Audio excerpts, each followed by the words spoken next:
Hello everyone, as you all know कि हमारा salary chapter चल रहा है। जो मैंने लास्ट वीडियो में आपको कराया था वो मैंने कराए थे सारे अलाउंसेस, चाहे वो टैक्सेबल थे, चाहे वो पार्टली टैक्सेबल थे, चाहे वो फ्रीली एग्जाम थे। हमने सारे कैटेगरी के अलाउंसेस कर लिए थे, जिसके मैंने आपको एक आधा क्वेश्चन भी दिया था जिसमें हाउस रेंट अलाउंस HRA वाले थे। आज मैं होल क्वेश्चन आपको अलाउंसेस के कराती हूँ ताकि आपका वो टॉपिक पूरा अच्छे से हो जाए। जैसे आपकी बुक में जो न्यूमेरिकल क्वेश्चंस हैं उसमें आपने सेकंड, थर्ड और फोर्थ क्वेश्चन कर लिया होगा। वो हमारा किसका था? HRA का था। हाउस रेंट अलाउंस के क्वेश्चन है ये पर्टिकुलर, और ये मैंने आपको दिए थे। आई होप आपको इसमें कोई प्रॉब्लम नहीं होगी और आपको ये समझ आ गए होंगे। अब मैं आपको इसके बाद है क्वेश्चन नंबर 5, वो भी अभी आपको नहीं करना क्योंकि वो परक्यूसिट का है। जब मैं ये टॉपिक कराऊंगी परक्यूसिट वाला तब ये क्वेश्चन आपका हो जाएगा। अब हम स्टार्ट करते हैं क्वेश्चन नंबर 6। इसमें हमें काफ़ी सारे अलाउंसेस दिए गए हैं, तो हमें देखना है कि क्वेश्चन आएगा तो हमें किस तरीके से अटेम्प्ट करना है। हम करते हैं क्वेश्चन नंबर 6। क्वेश्चन नंबर 6 में हमें क्या दिया है? Compute taxable salary of Arun. Arun की टैक्सेबल सैलरी निकालनी है कि कितने पे टैक्स लगेगा। तो देखते हैं, उसकी हमें यहाँ पे सैलरी दी है 5 लाख। हमें पता है सैलरी टोटल आ जाएगी 5 लाख। फिर हमें उसने दे दिया डियरनेस अलाउंस यानी DA, not part of salary. ये सैलरी का पार्ट नहीं है। ये आपको पता है कि जब आपने HRA के क्वेश्चन किए होंगे वहां पे DA जो देते हैं वो पार्ट ऑफ सैलरी लेते हैं, ये नॉट पार्ट ऑफ सैलरी है, तो इसका मतलब ये इंक्लूड नहीं होगा। 20,000 ये फ्रीली टैक्सेबल होता है हमारा। नेक्स्ट है HRA, हाउस रेंट अलाउंस, और यहाँ पे दिया है कि कितना हमें रिसीव हुआ है। अब हमें पता है इसकी हमें क्या करनी पड़ेगी? कैलकुलेशन। यहाँ नीचे हम वर्किंग नोट टाइप कर लेते हैं। सबसे पहला HRA के तीनों पॉइंट जो हैं वो लिख लेते हैं। एक्चुअल HRA रिसीव, कितना रिसीव हो रहा है उसको? एक्चुअल HRA रिसीव हो रहा है 1,20,000। सेकेंड पॉइंट था हमारा rent paid minus 10% of salary. Rent उसने हमें नीचे पॉइंट में दिया है, actual rent paid 1,50,000 minus 10% of salary. पहले देख लेते हैं सैलरी में हमें पता है क्या क्या लेते हैं। Basic salary, DA part of salary plus जो परसेंटेज ऑफ टर्नओवर है। अब देख लेते हैं बुक में है कोई परसेंटेज ऑफ टर्नओवर नहीं है। और लास्ट में इसमें नेक्स्ट पॉइंट में दिया हुआ है प्लेस ऑफ सर्विसेज चेन्नई। ठीक है, अब यहाँ पे 10% ऑफ सैलरी मतलब सीधा ही 5 लाख का हो जाएगा क्योंकि DA नहीं लेना और परसेंटेज ऑफ टर्नओवर भी हमें नहीं दिया हुआ। इसका 10% कितना आ जाएगा? 50,000। 1,50,000 में से 50,000 जाएंगे तो ये वाले पॉइंट में आ गया 1 लाख। ठीक है, थर्ड पॉइंट क्या बोलता है? 40% और 50% ऑफ सैलरी। अब यहाँ पे चेन्नई है, चेन्नई का क्या होगा? 50% ऑफ सैलरी। सैलरी का 50% कर देते हैं हम। 5 लाख का 50% 2,50,000। अब हमें क्या लेना है? Which ever is less. तीनों पॉइंट्स में कौन सा कम है? 1 लाख। तो ये 1 लाख क्या हो जाएगा? एग्जाम्प्ट। तो अब हमें पता है कि HRA मिल रहा था 1,20,000, जिसमें से 1 लाख हो गया हमारा एग्जाम। तो कितना टैक्सेबल हो जाएगा? 20,000। हमें यहाँ वो लिखने हैं जो टैक्सेबल होंगे। नेक्स्ट हमें दिया हुआ है उसने CCA है 200 पर मंथ। CCA मतलब सिटी कंपनसेटरी अलाउंस, वो हमने पढ़ा था। ये फ्रीली टैक्सेबल की कैटेगरी में आता है। 200 पर मंथ मतलब पूरे साल का कितना हो जाएगा? 12 से मल्टीप्लाई कर देते हैं 2400। नेक्स्ट है मेडिकल अलाउंस। हमने पढ़ा था मेडिकल अलाउंस भी क्या होता है? Freely taxable. ये कितना है? 100 पर मंथ। 100 पर मंथ मतलब 1200। अब इनका टोटल कर देते हैं 5,43,600। और हमें पता है स्टैंडर्ड डिडक्शन, सैलरी में सबको क्या मिलती है? स्टैंडर्ड डिडक्शन, जो कि कितने की है? 50,000। ये माइनस कर देंगे हम, ये हमारे पास आ जाएगा और ये कितना आ जाएगा हमारे पास? 4,93,600।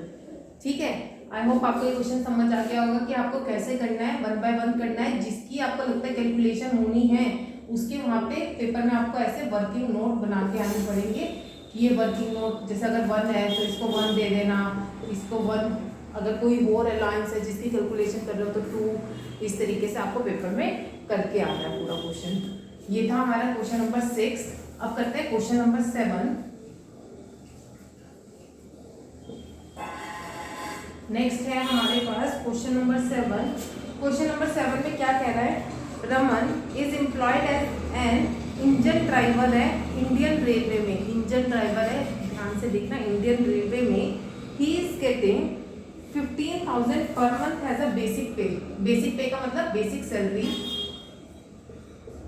बेसिक सैलरी उसकी कितनी है, 15,000 पर मंथ।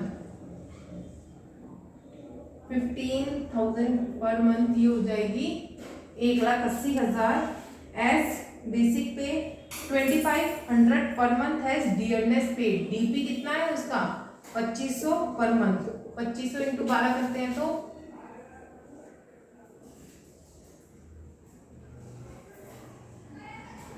30,000। और डियरनेस अलाउंस, डियरनेस अलाउंस और डियरनेस पे दोनों मिल रहा है, दोनों फुली टैक्सेबल होता है। ये भी 2,500 पर मंथ है, ये भी कितना आ जाएगा, 30,000।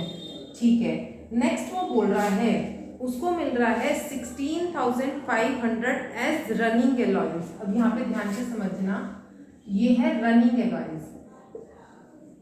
हमने पढ़ा था ना एक ट्रांसपोर्ट अलाउंस, जो ट्रांसपोर्ट सिस्टम में काम करते हैं एम्प्लॉयज उनको मिलता है, उसको भी रनिंग अलाउंस भी बोलते हैं, क्योंकि वो इंजन ड्राइवर है, इधर उधर मतलब ट्रांसपोर्ट ही हो गया एक तरीके से, लेके जाता है, रेल में आता है जाता है तो इंजन को, तो उसको रनिंग अलाउंस मिल रहा है। ये एक तरीके से ट्रांसपोर्ट वाला होगा। वहां पे हमने पढ़ा था इस अलाउंस में क्या करते हैं, 70% ऑफ अलाउंस और 10,000 per month, which ever is less उतना हमारा एग्जाम हो जाता है। अब इसको रनिंग अलाउंस मिल रहा है 16,500, इसका करते हैं 70% और 10,000 पर मंथ, ये आ गया 1,20,000। अब देखते हैं विच एवर इज लेस।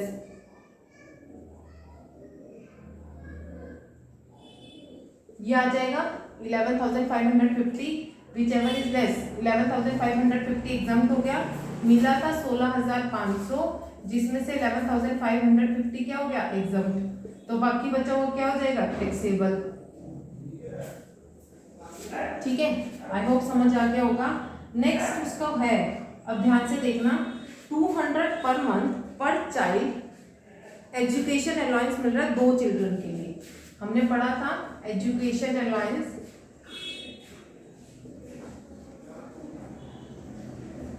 इसको 2 दे देते हैं।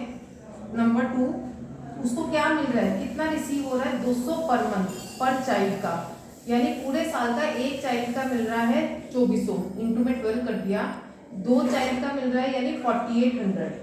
ठीक है, हमने एग्जाम वाले में पढ़ा था चिल्ड्रन एजुकेशन अलाउंस कितना एग्जाम होता है, 100 पर मंथ एग्जाम होता है एक चाइल्ड का, और मैक्सिमम 2 का हो सकता है, 2 ही चाइल्ड है तो एक चाइल्ड का 1,200 हुआ एग्जाम, 2 चाइल्ड का कितना हो जाएगा, 1,200 2,400, तो 2,400 हमारा एग्जाम हो जाएगा। कितना टैक्सेबल हो जाएगा, 2,400। मोस्ट इंपॉर्टेंट है, ये आपको पेपर में भी मिलेगा, चिल्ड्रन एजुकेशन अलाउंस जितना मिला, सबसे पहले बस ये लिख लो, जितना मिला उसमें से माइनस कर दो जितना एग्जाम है, तो बाकी का बचा हुआ टैक्सेबल हो जाएगा। Next, one of his son is staying in a hostel on which Raman is spending 800 per month. He is getting 500 per month for his son as hostel allowance for meeting this expenditure. एक उसका बच्चा है जो hostel में रह रहा है, तो चिल्ड्रन हॉस्टल अलाउंस, हमने चाइल्ड हॉस्टल अलाउंस पढ़ा था। अब उसने बोला कि वो खर्च कर रहा है 800 पर मंथ, जिसमें से उसको मिल रहा है 500 पर मंथ। हमें ये मतलब नहीं है वो कितना खर्च कर रहा है, हमें ये देखना है उसको कितना मिल रहा है। उसको मिल रहा है 500 पर मंथ, एक ही बच्चे के लिए बोला है 500 पर मंथ मतलब 6,000 इंटू में 12 करके। और एग्जाम में हमने पढ़ा था 300 पर मंथ तक एग्जाम होता है, यानी 3,600 क्या हो जाएगा एग्जाम, तो 2,400 क्या हो जाएगा टैक्सेबल। ठीक है, नेक्स्ट सीसीए है, city compensatory allowance fully taxable 250 per month यानी कि 3,000। अगला 400 पर मंथ उसको यूनिफॉर्म अलाउंस मिल रहे हैं freely spend for employment purpose. Uniform allowance हमने पढ़ा था कि जितना वो खर्च कर देता है उतना एग्जाम, मतलब उसको मिला 400 पर मंथ यूनिफॉर्म अलाउंस। ये पार्टली टैक्सेबल में था कि जब ड्यूटी के लिए मिलता है तो जितना वो खर्च कर देता है उतना एग्जाम होता है। 400 पर मंथ मतलब 4800 मिला और उसने सारा का सारा खर्च कर दिया तो जीरो टैक्सेबल हो जाएगा, कुछ भी नहीं बचेगा टैक्सेबल के लिए। नेक्स्ट है हमारे पास HRA। HRA की कैलकुलेशन कर लेते हैं। यहाँ पे HRA के लिए वो बोल रहा है उसको HRA मिल रहा है 2500 पर मंथ। 2500 पर मंथ का मतलब 30,000। सेकेंड पॉइंट, रेंट को कितना पे कर रहा है 3000 पर मंथ। रेंट पेड मतलब 3000 इंटू 12 करोगे तो 36,000 माइनस 10% ऑफ सैलरी। सैलरी में ये दोनों आ जाएंगे और कुछ नहीं है हमारे पास। 2,10,000 का 10% यानी कि 21,000 हो जाएगा।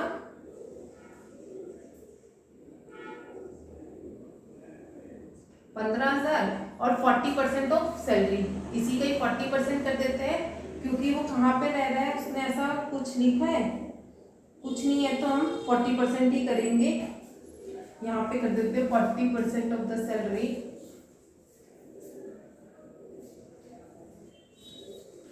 ये आ गया 84,000 विच एवर इज लेस 15,000, तो 15,000 एग्जाम्प्ट हो जाएगा। 30,000 उसे मिला, 15,000 एग्जाम्प्ट हो जाएगा तो कितना टैक्सेबल हो जाएगा 15,000। इसे टोटल करोगे तो ये आ जाएगा हमारा कितनी उसकी टैक्सेबल है और फिर 50,000 माइनस कर देना स्टैंडर्ड डिडक्शन। समझ आ गया आपको? क्वेश्चन इस तरीके से होते हैं कि सारे अलाउंसेस दे दिए। ये सिर्फ अलाउंस का है, जैसे आगे हम परक्यूसिट करेंगे तो 1 पॉइंट परक्यूसिट का आ जाएगा, एक प्रॉफिट इन लिeu ऑफ सैलरी का आ जाएगा, तो सब पूरा क्वेश्चन मिक्स आता है जब पेपर में आता है ना। फिर आप इसी तरीके से इलस्ट्रेशन क्वेश्चन नंबर 8 भी कर सकते हैं, वो भी अलाउंस का है। मैं थोड़ा सा बता देती हूँ आपको ऑरली। एक्स एक पायलट है इंडियन एयरलाइन में, ही ड्रॉज 7,20,000 सैलरी है उसकी, DA है 6 लाख, उसे फ्लाइट अलाउंस मिल रहा है to meet personal expense while on duty पे जब होगा। तो ये फ्लाइट अलाउंस भी क्या माना जाएगा, ट्रांसपोर्ट वाला, वही 70% ऑफ अलाउंस और 10,000 पर मंथ। क्यों? क्योंकि वो भी इंडियन एयरलाइन में है तो आ रहा जा रहा है, रनिंग अलाउंस ट्रांसपोर्ट वाला ही हो गया ये। और फिर 12,000 एज अ कन्वीनियंस अलाउंस हो जाएगा और जिसमें से खर्च करा है 9,000 मिला उसको, कन्वीनियंस अलाउंस है 12,000, खर्च करा 9,000 तो बचा हुआ 3,000 टैक्सेबल हो जाएगा। एजुकेशन अलाउंस मिल रहा है 3 चिल्ड्रन के लिए 7,200 टोटल मिला है 3 चिल्ड्रन के लिए, बट एग्जाम होता है सिर्फ 2 तक के लिए। 100 पर मंथ मतलब 2,400 हो जाएगा, एक का हो जाएगा 1,200, 2 का होगा 2,400, तो 7,200 माइनस 2,400 करके वो आ जाएगा, बाकी का टोटल कर देना। यहाँ पे सिर्फ allowance, taxable value of allowance बतानी है कि कितने हमारे अलाउंस टैक्सेबल होंगे। तो आई होप ये वाला क्वेश्चन आप कर लोगे। अब क्वेश्चन नंबर 9 और क्वेश्चन नंबर 10, अब ये है परक्यूसिट्स के आगे सारे क्वेश्चन 6, 7, 8 तीनों क्वेश्चन थे ये हमारे अलाउंसेस के। अब आगे है हमारा परक्यूसिट्स। परक्यूसिट्स का है, थोड़ा सा करा देती हूँ आपको।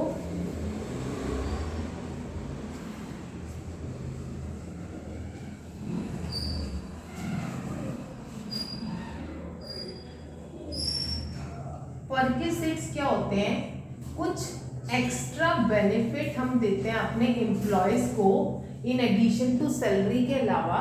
ये वैसे कैश में भी बोलते हैं, काइंड में भी बोलते हैं, बट जो कैश में मिलता है ना वो अलाउंसेस की कैटेगरी में आते हैं टैक्स में, और जो इन काइंड मिल रहा है मतलब पैसा नहीं मिल रहा, उसकी जगह कोई चीज मिल रही है, घर मिल गया, कोई सर्वेंट मिल गया, इन काइंड जो मिल रहा है वो होते हैं परक्यूसिट्स। जो कैश में मिलते हैं वो होते हैं सारे अलाउंसेस।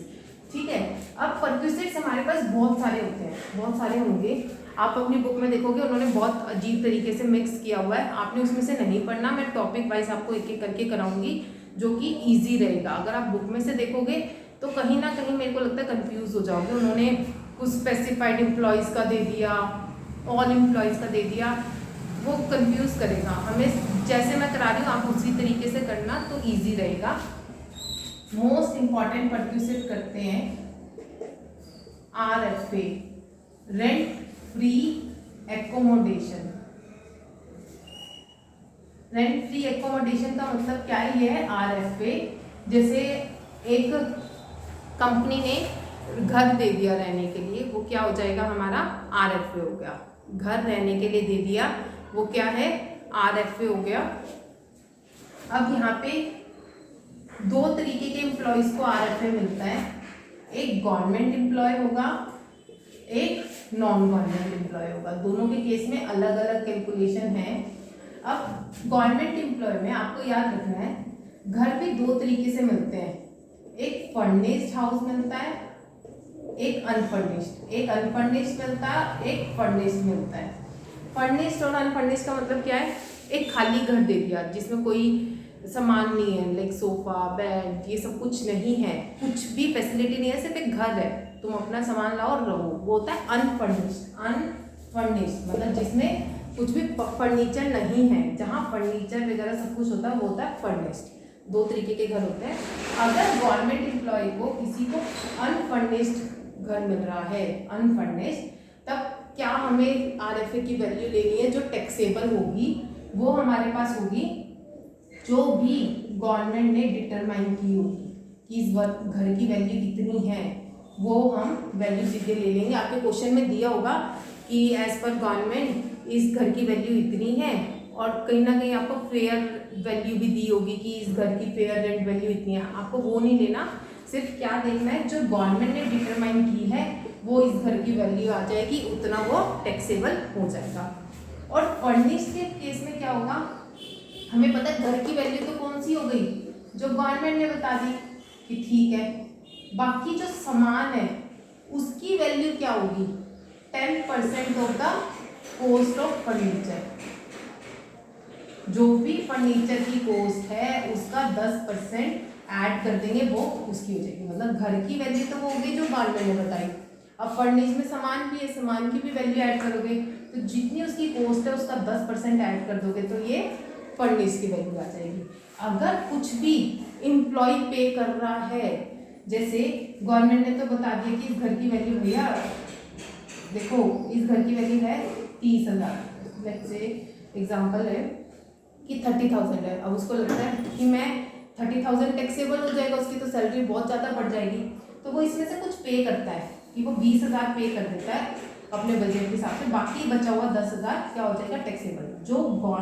जो एम्प्लॉय पे कर रहा है वो माइनस हो जाएगा, बाकी बचा हुआ क्या हो जाएगा टैक्सेबल। अगर कुछ एम्प्लॉय पे करता है तो वो क्या हो जाता है माइनस हो जाता है, जितनी वैल्यू डिटरमाइन की है उसमें से जितना एम्प्लॉय ने पेड कर दिया वो माइनस हो जाएगा, बाकी टैक्सेबल। ये तो बहुत सिंपल था गवर्नमेंट एम्प्लॉय के केस में।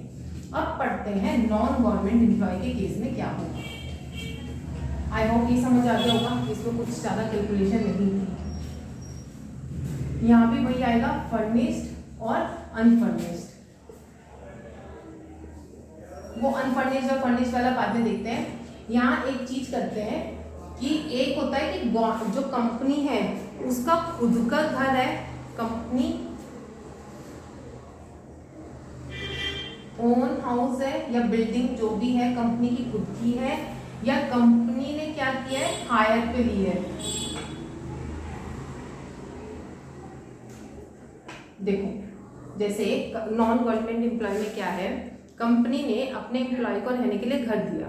हो सकता है वो घर कंपनी का खुद का हो, कंपनी के नाम पे हो, या हो सकता है कंपनी ने कहीं से हायर किया हो। अगर वो कंपनी के नाम पे है तब कैलकुलेशन कैसे होगी, और अगर उसने हायर पे लिया है तो कैसे होगी। अब देखो जब अगर उसने कंपनी ने का खुद का है, हमें यहाँ क्या करना है, जिस सिटी में घर है अगर वहाँ पॉपुलेशन लेस देन 10 लाख है, जिस सिटी में हाउस है और वहाँ पे पॉपुलेशन अगर लेस देन 10 लाख है, तो हमें करना है सीधा सीधा 7.5% ऑफ सैलरी। ठीक है, अगर पॉपुलेशन उस सिटी की, वो आपको मेंशन भी होगा क्वेश्चन में ना, और कहीं ना कहीं आप देख के भी बता सकते हो, जैसे दिल्ली हो गया तो कितनी होगी। अगर पॉपुलेशन 10 लाख से 25 लाख के बीच में है तो हमें करना है 10% ऑफ सैलरी, और अगर पॉपुलेशन मोर देन 25 लाख है तब हमें क्या करना है 15% ऑफ सैलरी।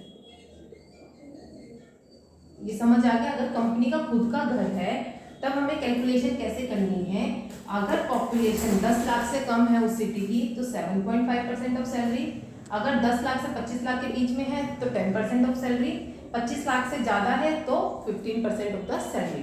ये हो गया अनफर्निश्ड। अगर इसमें हर केस में वो सेम है जैसे अभी हमने गवर्नमेंट वाले में किया था, अगर फर्निश्ड होगा तो हमेशा सब में क्या करना है, प्लस करना है 10% ऑफ कॉस्ट ऑफ फर्नीचर, और अगर कुछ एम्प्लॉय पे कर रहा है माइनस कर देंगे जो भी एम्प्लॉय पे करेगा। ये सेम रहेगा सबके केस में, चाहे इसमें है चाहे गवर्नमेंट में है, ये चीज़ सेम है। जो अनफर्निश्ड वाले घर की है उसकी वैल्यू सब में अलग है। हमने गवर्नमेंट एम्प्लॉय के केस में पढ़ा था कि गवर्नमेंट एम्प्लॉय में क्या था, जितनी गवर्नमेंट डिटरमाइन कर रही है वैल्यू सीधा वो लेनी है, कुछ नहीं करना। अब जो नॉन गवर्नमेंट एम्प्लॉय है वहाँ देखेंगे कंपनी का खुद का हाउस है या कंपनी ने हायर पे लिया है। खुद का है तो पॉपुलेशन लेस देन 10 लाख है तो 7.5% ऑफ सैलरी, 10 लाख से 25 लाख के बीच में है तो 10% ऑफ सैलरी, 25 लाख से ज़्यादा है तो 15% ऑफ सैलरी। अब आता है कि अगर उसने बिल्डिंग हायर पे ली है उस केस में हम क्या करेंगे, तो जितना कंपनी रेंट पे कर रही है, एक्चुअल रेंट पे जितना कंपनी उस हायर पे लिया है रेंट पे कर रही होगी तो एक्चुअल रेंट पे और 15% of salary which ever is less, वो उसकी वैल्यू मानी जाएगी। और वही फर्निश्ड में 10% वो प्लस हो जाएगा, अगर कुछ एम्प्लॉय पे कर रहा है तो वो माइनस हो जाएगा। ये हायर अगर बिल्डिंग हायर की है तो उस केस में। अब बात मेन क्या पॉइंट आना चाहिए कि सैलरी का मतलब यहाँ क्या है, सैलरी में क्या क्या लेना है, ये ध्यान रखना। सैलरी का मतलब यहाँ क्या है, बेसिक सैलरी प्लस बीए कौन सा लेना है, जो रिटायरमेंट बेनिफिट्स का इंक्लूड हो या पार्ट ऑफ सैलरी है या जिसमें इंक्लूड है रिटायरमेंट बेनिफिट, वो सब आपके क्वेश्चन में मेंशन होगा। प्लस ऑल टैक्सेबल अलाउंसेस, जितने भी आपने टैक्सेबल अलाउंसेस पढ़े, जब वो पार्टली टैक्सेबल थे, जब फुल्ली टैक्सेबल थे, जितनी उसकी टैक्सेबल वाली वैल्यू आ रही है वो सारे allowances plus fees plus bonus. कोई अगर मॉनेटरी बेनिफिट है, सारे वैसे मॉनेटरी बेनिफिट इसमें कवर हो जाते हैं, तो इन सबको प्लस करोगे तो यहाँ पे सैलरी कैलकुलेट होगी, उसका 15%, 10%, 7.5% इस तरीके से करेंगे। आपको समझ आ गया होगा। RFA का मतलब क्या होता है, rent free house. Rent free house मतलब घर रहने को दे दिया उसको, ठीक है। जो हमने अलायंस में पढ़ा था HRA का मतलब क्या था, उसे पैसे दे रहे थे कि ठीक है तू जाके रह ले किसी घर में, उसके बदले रेंट का पैसा ले ले। बट RFA में क्या है, परक्विजिट में घर ही दे दिया। तो दो केस हो सकते हैं, government employ, non government employ. Government employ अगर वो है तो सीधा सीधा क्या है, जो गवर्नमेंट ने वैल्यू बता दी वो करना है। नॉन गवर्नमेंट एम्प्लॉय के केस में क्या है, हमें देखना कि कंपनी का खुद की ओन बिल्डिंग है या कंपनी ने हायर पे लिया है। अगर कंपनी की खुद की बिल्डिंग है तब हमें क्या पॉपुलेशन चेक करनी है, उस सिटी की पॉपुलेशन कितनी है। अगर पॉपुलेशन लेस देन 10 लाख है तो 7.5% ऑफ द सैलरी होगा। अगर 10 से 15%, 10 लाख से 25 लाख तक है तो 10% ऑफ सैलरी हो जाएगा। अगर मोर देन 25 लाख है तो 15% ऑफ सैलरी हो जाएगा। अगर कंपनी ने हायर पे ली है तब क्या करना है, जितना एक्चुअल वो रेंट पे कर रही है या 15% of salary which ever is less, वो उस बिल्डिंग की वैल्यू मानी जाएगी। ये टैक्सेबल वैल्यू होगी, एग्जाम नहीं, टैक्सेबल वैल्यू होगी उस बिल्डिंग की। और अगर कोई फर्निश है तो 10% of the cost of furniture add हो जाएगा। अगर कुछ भी एम्प्लॉय पे कर रहा है तो वो उसमें से माइनस हो जाएगा। आई होप आपको इतना समझ आ गया होगा। इसका एक क्वेश्चन कर लेते हैं ताकि आपको अच्छे से क्लियर हो जाए। ये आपको मिलेगा पेज नंबर 93 पे। चलो इलस्ट्रेशन नंबर 8 देखते हैं।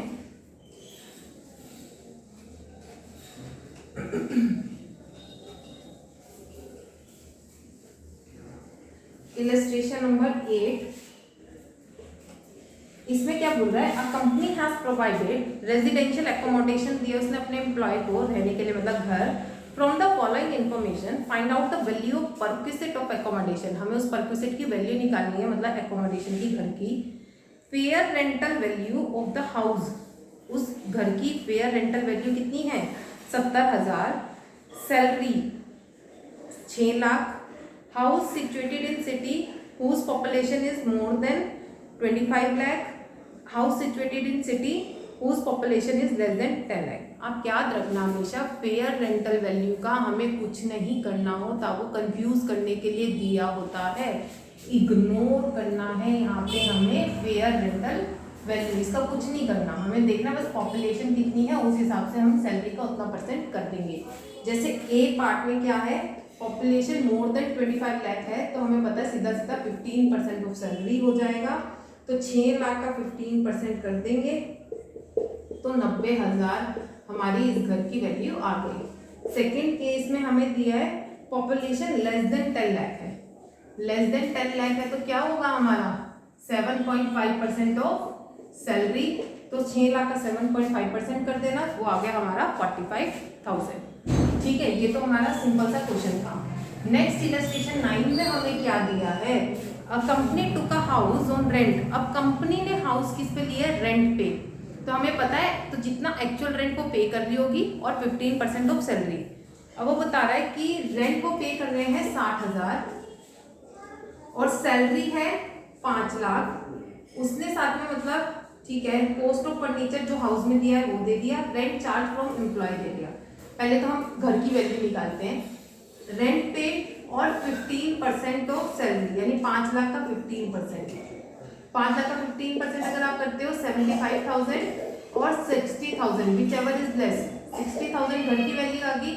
अब फर्नीचर की जो कॉस्ट है उसका 10% कर देते हैं, 60,000 का 10% 6,000 दैट इज 66,000 और एम्प्लॉय कितना पे कर रहा है पर मंथ 1,000, तो 12 महीने का 12,000 माइनस कर देंगे तो ये हमारी आ गई RFA की वैल्यू।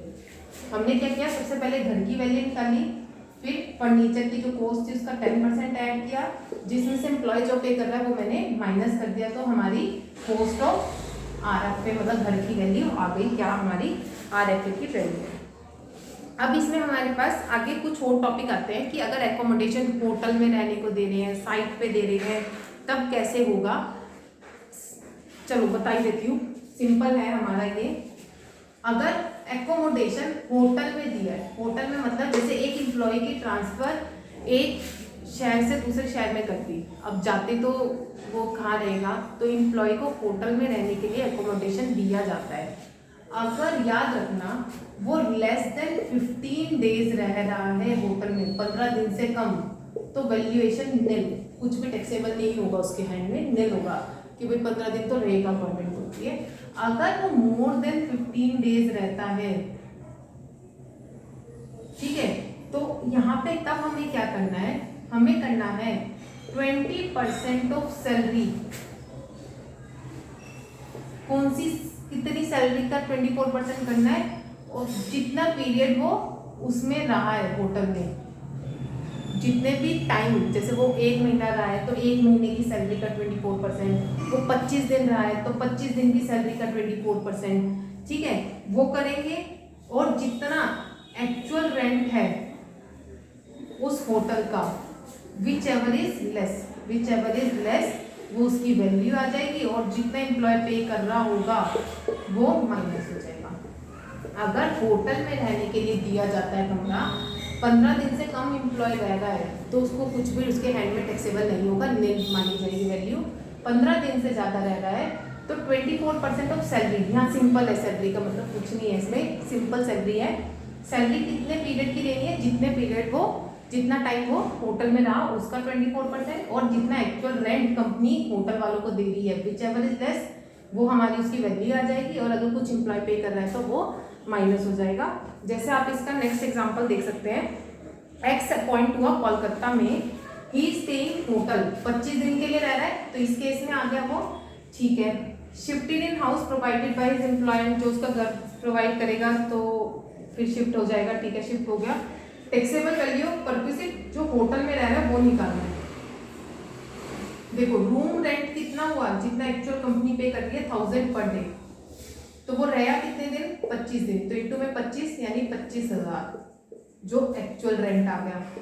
और सैलरी उस साल की सैलरी है 7,30,000, ये पूरे साल की है, हमें निकालनी है 25 दिन की, यानी कि ये कितने दिन के लिए, 365 डेज के लिए हमें निकालनी है 25, तो इंटू में 25, तो ये उस पीरियड के आ जाएगी, उसका 24% करेंगे तो ये हमारे पास आ जाएगा 12,000। तो इन दोनों में से जोन सी वैल्यू कम है वो ले लेंगे, 12,000 आ गया। और एम्प्लॉय कितना दे रहा है, 200 पर डे के हिसाब से एम्प्लॉय दे रहा है, 200 पर डे मतलब 25 दिन रहा, 5,000 एम्प्लॉय ने पे कर दिया, तो बाकी कितना टैक्सेबल हो जाएगा उसके हैंड में, 7,000। ये आपको समझ आ गया होगा होटल वाला। बस अगर 15 दिन से कम है तो कुछ भी टैक्सेबल नहीं होगा, 15 दिन से ज़्यादा है तो 24% of the relative period of salary उतने टाइम की निकालेंगे, और actual rent which ever is less और माइनस कर देंगे जो इम्प्लॉय पे कर रहा है। अगर एकोमोडेशन कोई साइट पे दी जाती है और कहीं दी जाती है तो निल होगी, आपको इतना नहीं करना, बस जितना इंपॉर्टेंट था मैंने करा दिया।